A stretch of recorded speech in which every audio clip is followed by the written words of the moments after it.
भारत के साधुओं की ध्यान पद्धति मंत्र ध्यान किसी विशिष्ट मंत्र का बार बार जाप करना, जैसे ओम ओम नमः शिवाय, ओम नमो भगवते वासुदेवाय।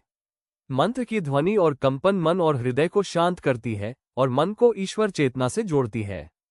त्राटक किसी दीपक की लौ, एक बिंदु, देवता की तस्वीर या मूर्ति पर अपनी दृष्टि को स्थिर करके ध्यान करना। इससे एकाग्रता और ध्यान बढ़ता है, स्मरण शक्ति में सुधार होता है और अंतर्दृष्टि जागृत होती है। प्राणायाम के साथ ध्यान श्वास प्रश्वास को नियंत्रित करके ध्यान करना। अनुलोम विलोम, कपालभाति जैसे प्राणायाम मन को शांत करते हैं और मानसिक व प्राण शक्ति को बढ़ाते हैं। निर्गुण ध्यान बिना किसी रूप या आकार के, निराकार ब्रह्म या शून्य पर ध्यान करना। यह अहंकार को तोड़ता है और गहरी आध्यात्मिक चेतना उत्पन्न करता है। सगुण ध्यान ईश्वर के किसी रूप, प्रतिमा या गुणों पर ध्यान करना।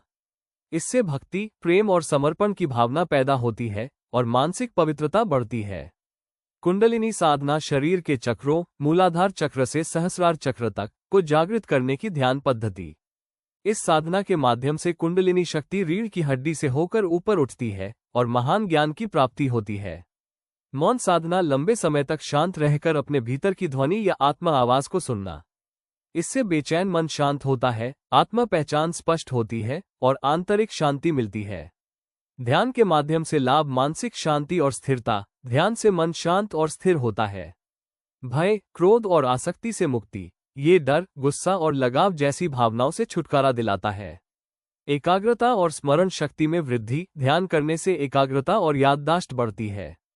अंतर्दृष्टि और आध्यात्मिक ज्ञान का जागरण। यह व्यक्ति के भीतर अंतर्दृष्टि और आध्यात्मिक ज्ञान को जगाता है। शारीरिक मानसिक रोगों से मुक्ति। ध्यान से तनाव, चिंता और अनिद्रा जैसी समस्याओं से राहत मिलती है। आध्यात्मिक जागरण और ईश्वर चेतना की अनुभूति। यह आध्यात्मिक जागरण लाता है और ईश्वर के साथ जुड़ाव महसूस कराता है।